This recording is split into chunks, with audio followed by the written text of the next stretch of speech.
Take two. I spent 30 minutes recording the Q&A for this month, and OBS, my recording software, had changed my settings for my mic, and there was no sound. It's now working, but yeah, I'm gonna do it all again. So I'll try. I probably will be quicker and a bit more short with my answers than I was last time because I was waxing a little bit lyrical. But let me jump into it. So the first question for August is from Shannon. Hello, Matt. What month do you think the Ruins of the Lost Realm will be out, meaning officially on DriveThruRPG? Thanks a lot. The question was asked 3 weeks ago, and 3 weeks ago I did respond saying I can't be sure, but we're supposed to be getting the physical copies, or the physical copies are meant to be shipping in August. And just earlier this week, there was an update on Kickstarter for the One Ring Kickstarter, saying that the ships that had all of the books on them were arriving into port in the UK, Europe, and the US, all within sort of now. So by the end of August, they should all be arriving in port. However, there's then customs clearance time, and then they get shipped out. So I'm saying this because they usually aren't put on sale to the general public. PDFs aren't normally put on sale to the general public until the Kickstarter backers for a product have, at least most of them have received their books. So I would assume, although I have no way of saying this for certain, that the PDF will be available by the end of September, probably at the earliest, if not sometime in October. So hopefully not too long. Okay, next question is from Neil. Hi, Matt. Are there any games that you would recommend that are especially suitable for one-shots and would also serve as an introduction to role-playing games for newbies? I've been asked to run some games for my FLGS and want to expand my repertoire a little. Most of the games on my shelf are more geared to campaign play. Thanks. Now, obviously, Year Zero Mini is the answer to your question. But seriously, it is the answer because I wrote that specifically for one-shots through to short campaigns. That's kind of the sweet spot for that for the system. I've run it for noobs many times, and they have no problems with it. I've run it for kids. Like my son played in a game of it as early as the age of 5, I think. He might have even been 4 at the time. So it works for kind of people of all ages, especially for noobs, because there's not a lot of moving parts. If you don't want to use Year Zero Mini, there are a bunch of other games out there. I would definitely recommend using something rules light, which I'm sure you already thought about. But I have compiled a list of some specific good ones. Now, or I think they're good ones because I've not actually run all of these or played all of them.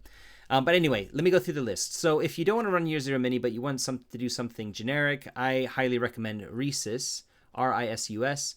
It's been around for ages. It's a really cool little system. It's just really cool. It's also free, so you can go grab it and have a little skim of it, see what you think. But that's my generic tool set of choice if for whatever reason I didn't want to use Year Zero Mini. If you want to use something sort of OSR-ish because you want to run a module or something like that, I highly recommend the Into the Odd system or group of systems or group of games. Although I've never run Into the Odd, I have run Electric Bastionland a number of times, which I love. I've run a ton of Mouse Ritter, which I also love. And I've run The Dead Are Walking, I think it's called, by Diogo Nogueira, which is one of a trilogy of Into the Odd hacks that he did for Kickstarter. There's also the new Lilliputian, which just came out recently, which is a kind of blend of Mouse Ritter, Into the Odd, and Cairn, which looks really cool, kind of pint-sized pirates a little bit, but looking at the Lilliputians from Gulliver's Travels, so when I say pint-sized, I mean literally people that are about that tall. But the rule set looks really cool for that. I'm actually really excited about that game, and I'm probably going to try and get it to table at some point. Virtual table, probably. So that's my OSR system of choice. If you want to do something Wolfroopy, so Warhammer Fantasy Roleplay, I recommend either Flow, which is spelled F-L-E-A-U-X, which is a sort of new OSR Warhammer hack made by a French guy called Kobayashi. and I actually did some kind of translation and editing for about the first quarter of the book or so, before I ran out of time, and someone else kind of carried on the rest of it. So I do think it's a really good system. It's kind of roughly based on the Black Hack. Or you could use Best Left Buried. And I've actually run Woofrup using Best Left Buried, and it ran very smoothly. It's a really great rule set. I highly recommend it. Very lightweight.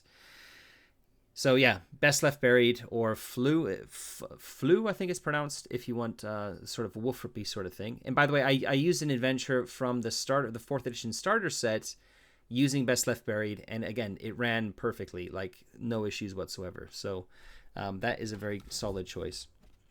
Tying into that, for sci-fi options, Orbital Blues is a spin-off kind of Best Left Buried. There's some shared DNA with Best Left Buried, and it's a really cool sci-fi system and setting, kind of inspired by Cowboy Bebop more than anything else. It's also got some really great design, graphic design. Really cool book. Highly recommend that. Or Death in Space. Death in Space sounds like a horror title, but it's actually more about scavengers or salvagers in space, kind of going around derelicts and trying to make a living by salvaging. And there's a ton. It uses the Merc, like a spin-off of the Merc-Borg engine, but a much better, in my opinion, implementation of Merc-Borg. I'm not a huge fan of Merc-Borg. It's okay, but I don't rave about it like everybody else does. I'm not like a big metalhead, and it's a bit too over the top for me, and the system's a bit shit, if I'm honest with myself. Or honest with all of you, I guess. I know a lot of people who love it, and that's cool, but it's just not really something I'm particularly excited about. But Death in Space looks really cool. I'm very excited about that game. And I actually hope to do a little mini review of it, if not a one-shot of it on the channel sometime in the future. Other sci-fi options, or let's jump to horror, I guess, because Mothership is a really amazing sci-fi horror game. Death in Space, doesn't really have rules for like panic or insanity or anything like that. Mothership has some great panic tables in it, and Mothership is really, really great for sort of like dark sci-fi stories. The modules are amazing for it as well. It's slightly on the crunchier end of the sort of rules light games I'm kind of recommending, but it's still pretty lightweight, I would say. And it's great for one shots. I've played in a couple of one shots of it. I don't think I've ever actually run it myself, but that's kind of a thing with me. I love horror games as a player more than as a GM. So I've actually played a lot more horror than I've actually run, because I way prefer the experience as a player. Another horror option, if you want to go with cosmic horror, if you want to run like a Call of Cthulhu scenario, or I don't know, maybe a Trail of Cthulhu sort of scenario, or something like that, is Cthulhu Dark. Cthulhu Dark is a very, very simple system, great for one shots. I've played a one shot of it. It was amazing, really good fun. There are hardly any rules to get in the way, and there are a bunch of people who have sort of taken it and hacked it in a number of different ways. Trophy, for example, uses a Cthulhu Dark sort of spin-off, or it's heavily inspired by Cthulhu Dark. And there are other games I know out there in the indie scene that are kind of using a similar sort of mechanic. If we look at steampunk, Spire is an amazing game. I played that for the first time a few weeks ago at a convention. I think, Neil, that you have actually run the Spire before, so you're probably well aware of it. But if you haven't, if I've got that wrong, it's a really great lightweight system. Highly recommend it. Setting's awesome as well. It might be a bit lore. I mean, I was in a one shot. I played in a one shot of it, and it was fine. Like picking up the setting. I've skimmed the rule book before, but there are people there who never heard of it before and just signed up because they thought it sounded cool by the blurb. And we were all up and running very, very fast. The entire one shot was 2 hours only, very quick. And about half an hour of that was intro. So we only played for about an hour and a half, but we got like, maybe it was even less than half an hour. It might have been more like 10, 15 minutes of our intro. But like, it's cool. It's a really cool, evocative setting and really cool rule set. Staying with the punk theme, cyberpunk. Now, I don't have a lot of experience gaming with cyberpunk, but I love it as a genre. And the only time I've experienced it in role-playing is with my own Year Zero mini, where I did this Electric Dreams, actually on the channel. I think I've done it once on the channel. I've run it for Mud and Blood patrons in the past as well. So again, Year Zero Mini, and it worked really well as a system. But if you again didn't want to use Year Zero Mini, then there's I would recommend Neon City Overdrive, which is a really cool dice pool based system. It uses tags, which are like descriptors, to add to a dice pool system, and it's just full of tables and GM aids, and it's really evocative, and it's a really, really cool game. Highly recommend it. What am I missing? Boom, boom. I'm just looking at my list here because I wrote all this down. Heroic. If you want something in the vein of like, well, I'm recommending Quest World, which is the renamed and uprevved version of Hero Quest Glorantha. And I also played this at that convention a couple of weeks ago or a few weeks ago. And it was actually really great. I'm not usually into heroic stuff, but it's a lightweight system. It ran it really quickly, really well. It would be really great for newbies, really great for one-shots. I mean, I played a one-shot of it, and it's just a really, really nice system. Glorantha as well, if you're not familiar with Glorantha, I guess that's got a hurdle to get over, but I would imagine there are like tips online that people can like recommend how to get Glorantha across to your players if they're new to it without them having to read through like a 10-page primer on, you know, whatever, the Dragon Pass or whatever it's called, or whatever a part of Glorantha you're playing in. And we actually played in the southern continent, so nowhere near the Dragon Pass, or whatever that really famous thing is called. Anyway, so those are my recommendations. There's one, saving the best for last, is Hypertellurians. So if you like science fantasy, sort of the kind of golden age of science fiction back in the sort of 50s and 60s, Frank Redding has made a really amazing game with Hypertellurians. I really love it. It's a really, really great rule set. And the entire text of it is on his website for free. So you can go and have a full look of the entire text of Hypertellurians for free on his website. Nicely formatted. He's got like the whole thing is hyperlinked, like of the table of contents and stuff. It's done a really good job on it. The book itself is a pleasure to read. It's really well laid out. He did all the graphic design himself, but it's like a really, really well made book. Highly recommend it as well if you're interested in playing science fantasy. That's my list. My voice is starting to go, so I'm going to move to the next questions because I got 3 more. Attila, hi Matt, hope you are well. Do you think many people will stop playing role-playing games after the big COVID boom? That's a good question. And the simple answer is no, I don't think people will stop. And when I did my 30-minute explanation, I had a really long side discussion about how my sister-in-law is a therapist, and because of COVID, she went from being 100% of seeing her clients in person to 100% of them being online. And now that all the restrictions have basically gone and she could see them all in person again, she's retained 100% of them via video conference. So, and it's working absolutely fine. And the reason I brought that up as an example, I'm bringing it up again, is that just because things have changed with COVID doesn't mean that once COVID kind of dies away, things are going to go back to how they were. There's evidence of this across the board in lots of different areas where COVID has introduced new ways of things happening, and it's now become the new norm rather than it being this like weird blip and it all goes back to normal afterwards. And with hobbies, we've found a lot of people joining the hobby, and I don't think a hobby is something you pick up because of COVID and then you drop again. I'm sure there will be people who do that, but I think role-playing games are a great way of socializing, a great way of meeting people, a great way to have fun. And you're all patrons of mine, so I don't need to sell it to you. But role-playing games are awesome, and for all sorts of different reasons. And people who are kind of discovering them because of COVID, I don't think they're necessarily going to be dropping playing because COVID has gone away. I mean, there are bound to be people who do, but I don't think it's going to be this mass exodus. I think we've seen a lot more people come into the hobby. The hobby has certainly grown, and I'm hoping that it keeps that momentum going from now on. I could be completely wrong. We'll see. Time will tell. Michael, next question. Has Forbidden Lands gotten back to you on any edits for the Forbidden Land solo rules, or at this point, do you expect the rules you showed in the YouTube video are basically the final version? I don't know is the answer. I did respond with a full suite of edits. They sent it when they gave the beta PDFs out to backers. In the post, it said something like, "We need all of your, we need any feedback by the beginning of July," I think is what they said. Assuming that that was going to be like then they would be sending the files to the printer, I guess, something like that, or they're going to do another round of internal edits, that sort of thing. I made sure that I got, I revisited the solo rules because I hadn't touched them for months before.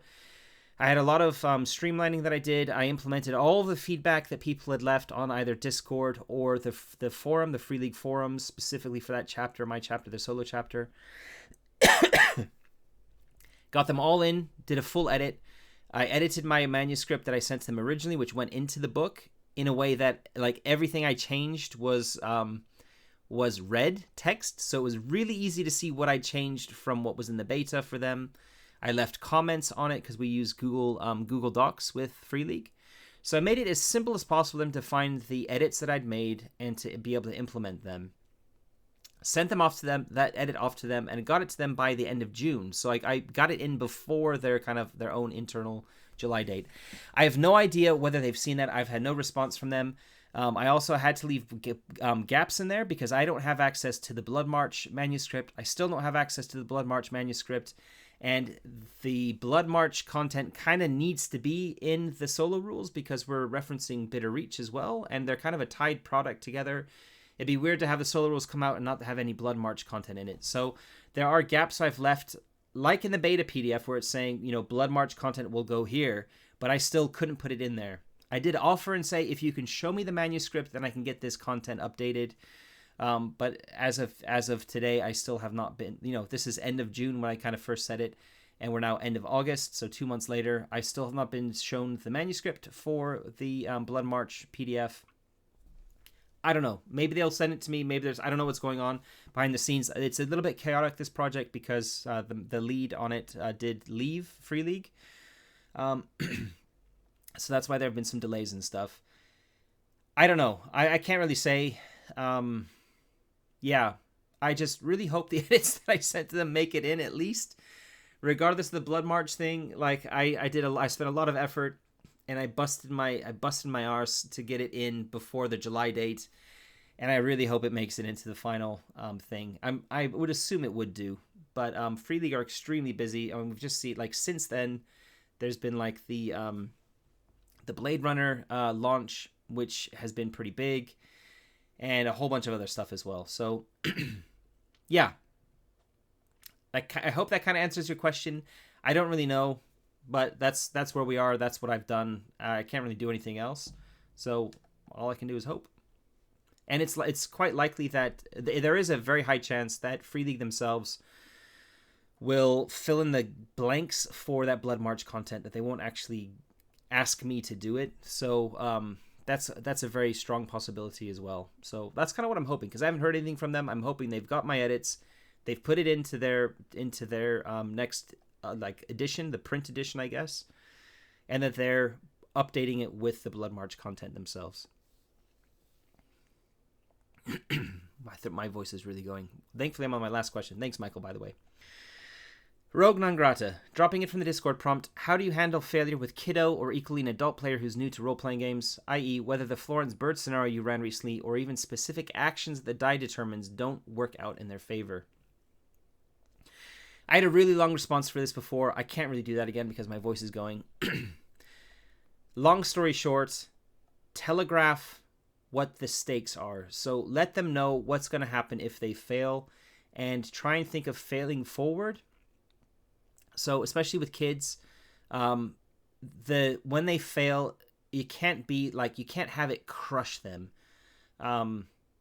It needs to be something happens, there's a twist in the story, and it stays interesting. It just gets taken in a different direction. That's really what has to happen. And likewise, for adult players, it needs to be something similar. So the failure has to keep the story moving. That's what fail forward means. Fail forward does not mean you succeed anyway, just in a slightly different way. It means that the story keeps moving forward. The story keeps going when there's a failure. You don't let the story crash, like the narrative crash to a halt. And likewise, I don't think you should really crush them. But the way to do that is to let them know in advance what the stakes are. In the Florentine Skies game that I ran, which was Year Zero Mini, by the way, and I put that together very quickly. By the way, Neil, I spent about an hour. Most of that was on the making the character sheets, and I did an improv session of it. So you can do Year Zero Mini very quickly. Anyway, there was a chase scene in it, and there was a climactic scene in it. That was it for dice rolling. There were no dice rolls in between. We only actually gamed for an hour and a quarter. And the quarter hour at the beginning, there was maybe even a half an hour at the beginning, was actual character creation. So we did character creation as well. So we had like maybe an hour, maybe bit less than an hour of actual game time. That's because we had things happening. There were guests coming over and stuff. So we really were squeezing it in. So I did a chase scene, and then we did a little bit of role playing, and then we had this big climactic scene at the end. And with the climactic scene at the end, one of the first steps when you're setting up the climactic scene is you're saying what the stakes are if they fail. So they know in advance what will happen if they fail. And then they try and they attempt to get a certain number of successes together. If they have at least half of the successes required, they can buy additional successes by taking harm or trauma. If they have less than half of the required successes, then they fail and the stakes occur. They needed 12 successes to succeed, or they needed 6 or more, because if they had 6 or more, then they could buy the remaining ones with trauma between the 4 of them. They got a total of 5. With pushing, they were standing up shouting, "Oh no, come on, one more!" On the last roll, which was my son, so it's kind of cool to see my 7-year-old everyone super excited about the roll, and it didn't happen. They're like, "Oh no!"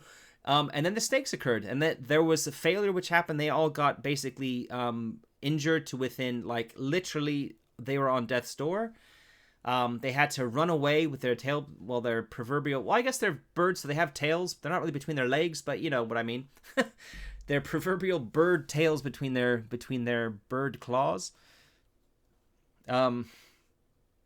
Yeah, and they all loved it. And even these are newish role players.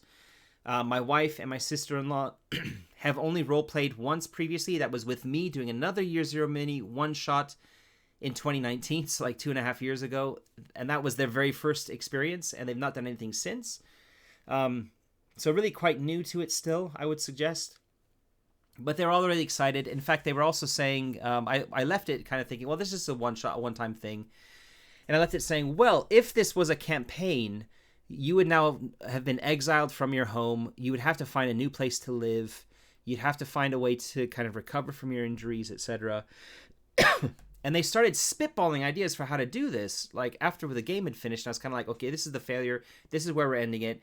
This is kind of what you would probably want to do if we were doing a campaign out of this. And then they said, maybe we can play this online and keep it going, because they all had fun with it. So I was like, okay, you had a massive failure right at the end, but you're all still really motivated and still eager to continue on. I think a big part of that was because not only did I have them fail with the stakes that I telegraphed, but I followed it up instantly by saying, not all is lost. You're not dead. I could have had them being captured instead of being exiled. But I had them exiled and was basically saying, got the wheels moving again. Again, I'm putting a twist in the story and making it again quite interesting, which is okay, you're exiled from your home. Basically, this big scary tomcat, where they were trying to take him out, and they failed, and he basically battered them all with his Sparrowhawk henchmen or henchhawks, and they all had to flee. So it's kind of they want revenge. They know that the Tomcat's going to be keeping an eye for them in case they come back. And it's just really interesting for them. So there's kind of I've taken this story, I've twisted it in a different direction because of their failure. And yet they're excited to keep going. So I think that's the kind of thing you need to do. You need to have the failures be interesting. They need to drive the story forward just in a different direction. And that's basically the key, I think, to it. So... I will say that with kids, I only have experience with my one 7-year-old son. I have another son who's a baby. He's like literally 9 months old, so he's not role playing yet. But he will be as soon as I can. As soon as I can, start grooming him for role playing, like I groomed my 7-year-old for it. But really, and like I mentioned, grooming my son for role playing. That is really what I did. I started like playing pretend with him from a young age.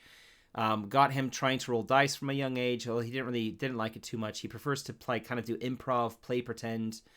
But from a very young age, he would never wanted to fail. He always wanted to succeed at anything he wanted to do.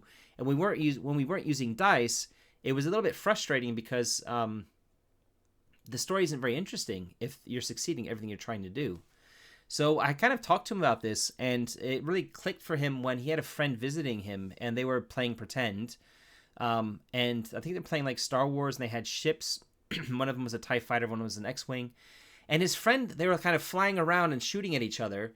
And his friend, like, did not want to fail. He only wanted to succeed. But my son had started doing the failure stuff a little bit by then. So my son was kind of like allowing his friend to succeed and kept crashing his TIE fighter. And my son very quickly got kind of frustrated because it was every time it was kind of like shooting back, his friend was like, bang, bang, bang, bang, bang, bang. No, I got you. Like, no, you didn't hit me. I got you. Like that sort of thing. I mean, we're talking like 6-year-olds, like maybe even 5-year-olds. And they started playing something else because my son was like, I don't want to play this anymore. Let's play something different. And when his friend left, I sat him down and said, this thing that happened with your friend, this is exactly what I was talking about when we're playing pretend.